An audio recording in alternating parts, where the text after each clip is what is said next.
All right, welcome to Frags and Beer Radio News, a new show where we're going to talk about last week's big geek pop culture news, try to hit you with some of our opinions and our thoughts on some of the big stuff that's going on and trending on the various geek sites, social media, etc., etc. Joining me is one of our writers for Frags and Beer, Russell Michaels, and our special guest.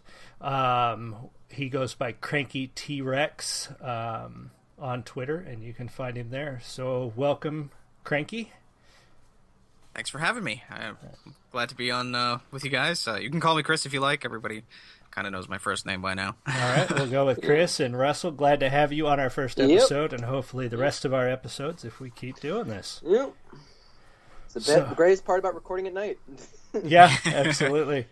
So the first thing that I think we're going to touch on, there's really three big stories that have been this week, and I think the first one we're going to look at is some of the censorship in gaming. And we're going to focus on one, but there's been a lot of people talking about imported games and even some local games. There's been a couple of domestic games that have been pulled from the market completely or censored. But the one we're going to talk about, the big one that everybody's talking about, is Fire Emblem Fates. And there's really two things on it, and I did a little looking, a little reading, because I've never played the game. I've never played any originals. I don't know a whole lot about it. But I did find the premise of the story, the big part of the censorship in this is that the main character, if he's male or female, I guess it doesn't matter, but whichever character you play, there's a side character, Soliel, if I'm pronouncing that right, who is attracted to women, and in her storyline or her backstory, she feels like this might it might be a distraction for her. So it bothers her. She's worried about it. It's not, and from what I understand, it doesn't bother her that she thinks she's attracted to women because she doesn't want to be gay. She's bothered because she thinks it'll be a distraction in this mission, whatever it is they're doing in the game's storyline. Yeah, she's basically Yamcha on Dragon Ball. Apparently, she faints. Apparently, she faints whenever she sees a cute girl. Yeah. Okay, and that's actually a pretty common theme in anime, whether it's boys or girls. I mean, I see that in a ton of anime where they just fall over, nosebleeds, the freaking out, and that kind of stuff. But I guess in this story, what you can do is you can use this magic powder, this drug, and you can give it to her, and it will make her see men as women and women as men. And if you're playing as a male in the main story, you can get her to fall for you. And some people are calling this is the controversy. They're calling this conversion therapy, convincing Soliel that she's not gay. And the part that bothers me about that assumption is the main character, male, is making her think that he's a female. So she's still attracted to females. She's not being changed or converted. She's not being convinced that she's not gay. She's still attracted to females. So I'm not really understanding the whole conversion therapy thing that people are talking about. But that's kind of one of the big things about that. Did you see that too, or what's going on? Well, one of the things about it is first of all, there's no concrete thing in the story as to what her sexuality is. She could very well be bisexual. So that's the first thing. Mm-hmm. And the second thing is that she comes to like him as a man afterwards. Like, she says that originally I liked you as a girl, but now that I see you as a guy, I like you as a guy too. That's part of the dialogue. So gotcha. I don't know where they're pulling this out of their ass. Yeah. I mean, it's the usual. It's the usual social justice thing, they got to take something and blow it out of proportion. I will say this much, and Fire Emblem is, from what I understand, a very Japanese game. It's a JRPG. I imagine it sells better and is significantly more popular in Japan than it is here. And I think why this happened, for all it's worth, that is a very weird storyline. It's a very Japanese type storyline. Mm-hmm. I think this is caused more by the ESRB than anybody else. I think the ESRB saw that storyline while they were playing the game and rating it, and they probably were considering giving it an M if they didn't get rid of it. I don't know if that's true or not, but that seems to be what, because I know they don't want it to be rated M in America, because that would ruin their sales in America. And that's just as good of assumption as anything else. I mean, we can assume that it was pulled down because of pressure from political people or ideologues or whatever you want to call them, SJWs. Or it could just be the SRB. In the end of the day, we're making assumptions about why it was done. We just know it was done. And I saw today, and I don't know if you guys saw this today, and I think it started today, may have started last night, because you've got these ops that are hitting Twitter so fast. Whether you're dealing with the Gamergate crowd or you're dealing with people, just generally people fighting this kind of thing. Niche gamer crowd, yeah. Yeah, they are, and I'm trying to let it rain. Let it pour. Maybe that's what it's called. Let it pour. I'm probably botching this, but basically what people are doing is they're in protest of this, which I think this is a good move. If you have a problem with this being censored in the West, because like we talked about the other day, Russell, is you said people are going to buy it anyway. Well, what they're talking about in this op is buy the import version, buy the Japanese version, even if it's not translated. Take your receipt and your version and send a picture of that to Nintendo Japan and have somebody translate a letter to Nintendo Japan and says, look, this is how much I want this game to remain in its original form. I chose to buy the Japanese version that I can't understand for probably a higher price to import it, because they're saying buy a physical copy, not the digital copy, which means you're going to pay an import charge. Which I think is, I mean, if you're really going to stick to your guns about not localizing or worst case censoring an import game, that's the response. Because if you just buy it anyway, Nintendo of America gets their money and they don't care. Vote with your wallet. Vote with your wallet. Yeah, the problem is that 3DS is, I believe, are region locked, unlike the PS4. So while you could do that with Dead or Alive, a lot of the people who were going to do that with PlayAsia and Dead or Alive 3 Beach Volleyball, you can't do that with a 3DS. You can't get a Japanese game and expect it to play on your American 3DS. Right. Well, and that's part right, and that's part of what they're saying is they're saying you may not even be able to play it, but the point is buy it and tell the Japanese developers, hey, this is the one we want, even though we may not be able to understand it, may not be able to play it. And granted, that puts you out some money, but if you're really hardcore about this, that might be the way to go. Yeah, it's pretty funny that we always hear about how everyone has to be respectful of other cultures, but when it comes to Japanese weirdness, apparently we get to just censor that every time. Well, it's that the ESRB. I personally think it's got something to do with the ESRB. Because it's totally possible. I mean, they have a much more American sentiment than the Japanese do. I mean, this just happened with Sengen Kanguri Blast. I believe it didn't get an American release, like a physical release, so it got released on the Nintendo eShop. People were telling me, "Oh, this is horrible." I decided to try it out. The game, it's pretty tame for what it is. It's only rated teen, but then all the games that came after, which I've never played, but I've seen the ratings, they're all rated M. The game that came out after, I think some late last year at some point, it was rated M, which means they might have stopped caring because their fan base is what their fan base is, and they probably just made it more adult than it was otherwise. Right.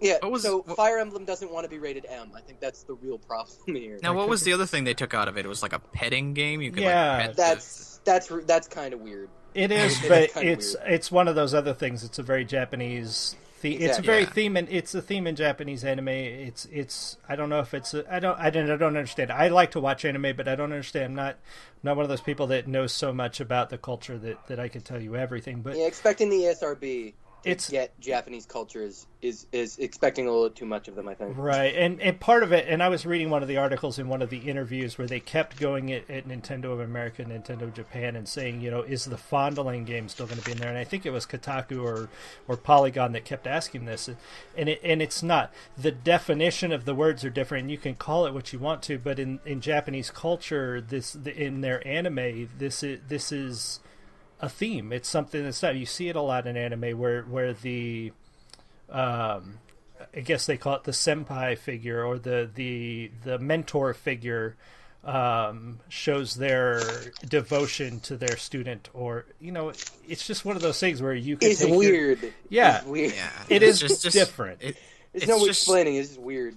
It's strange for us. I mean, and if anyone who's watched any more than like 10 hours of anime is gonna find all kinds of stuff. That if you watch high school or school-based animes, that'll come up a lot. Right. Well, even the shonen, it bleeds into the shonen all the time. Where you'll see like that weird stuff. I mostly watch the action animes. I didn't watch a lot because honestly, I'd rather read the manga. I mean, Love Hina, for instance, one of the greatest, in my opinion, one of the greatest mangas of all time. The anime went weird. They put aliens and ghosts in it for some reason. Yeah. But this is one of those things where these things are weird to some people. Some of it's a little weird to me, and I still like anime. But these are one of the things where you should allow, to me anyway, you should allow the customer to choose what they want. I don't watch every anime out there because some of it's not to my taste. Now, to try to make this JRPG fit everybody's taste, that was Nintendo's decision, sure. But if enough of their fans are upset about that and want the game in its original format, maybe they should offer 2 versions. They could patch it in, I guess. They could make it a non-rated DLC that you have to pay for, like $1.99 or something. So it's so people who are like, it could be unrated. It could be like an M-rated thing. Right. And it could just be like a version of it that's available. That's a solution. Right. People will get annoyed that it costs money, but it's designed to cost money so that children can't. People who are not above the age limit. Not an automatic download. Yeah. Yeah.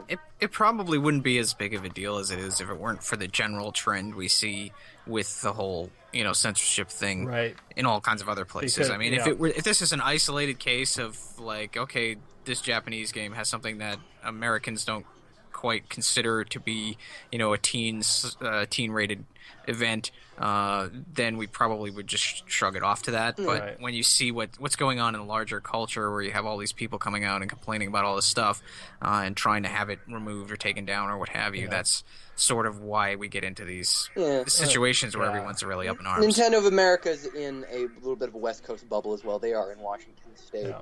So it's not surprising that they're surrounded by liberals. They live in Washington State, after all. Well, like you said, Chris, the people are becoming more hyper aware to this kind of stuff. There's a lot I've learned over the last year and a half that I didn't know, and a lot of people, gamers, are finding their voice. To me, we've always been a group of people that were very quiet and very, let us do our thing. We want to sit in front of our PCs or our TVs and game with our friends, and we don't want to be bothered by anybody else. And all of a sudden, other people started bothering us, and we realized that, hey, we got a loud voice, and we can start saying what we like and don't like. You know what I mean? Yeah, I mean, it's like Milo Yiannopoulos said, we were the group that never had any allies anywhere anyway, because nobody really liked us. And then all of us, the thing is with the other groups, is they might have complained, but they didn't really try and get in there and do anything. And when they did, we had media outlets who would go to bat for us. And now that it's from the left, all of those media outlets just bend over and let that roll on right by. So it's just and having it's just gotten to the point where we're people are going to have to start waking up to this, which has been going on in the culture everywhere else for a long time. Right. I mean, it's just that games have been sort of ignored as that snobbery for most people of, oh yeah, it's just those basement dwelling neckbeards, but now that gaming is the only thing they don't own, now they're looking at it a lot harder. Anime in the 90s also had a ton of localization problems as well. Anybody who watched Yu-Gi-Oh! The 4Kids dub of Yu-Gi-Oh! Can recall, or Dragon Ball, or Sonic Dragon X, Dragon Ball specifically had the most gratuitous and sloppy edits in its original, because in America DBZ got popular before Dragon Ball did, and they started playing Dragon Ball after DBZ already got huge in America, and on Toonami, and the edits they did on it were really sloppy, because I think Krillin fought some guy who had never showered. He was like a wrestler type who'd never showered, and I believe he beats him by farting, and they very sloppily cut that defeat. Right. Like he's bending over, and then all of a sudden he's on top of him, and the guy's painted. Yeah. And so I remember that being the worst edit I've ever seen. And the big difference too that I've seen, and I grew up. I mean, Russell and I talked about this yesterday. I'm an old guy. I gamed when the Atari 5200 was brand new. I started with Dungeons & Dragons First Edition, and I remember comic books like the Dark Phoenix Saga, physically reading them right off the newsstand. So when those cultures went through these changes, when tabletop and anime, and I mean, even in the 90s, Twitter wasn't a thing, Facebook wasn't a thing. There was nowhere for people that were upset about that to go and voice their opinion, and it's such a scale that we've seen recently. Because what could you do? You could write a letter to the publisher, but as far as you knew, you were the only one writing a letter to the publisher. You know what I mean? And so now we're seeing where people can, at their fingertips, express themselves and their displeasure about this in groups of people that feel the same way. And finally, us gamers are like, hey, there's more people than just me out there that are upset about this.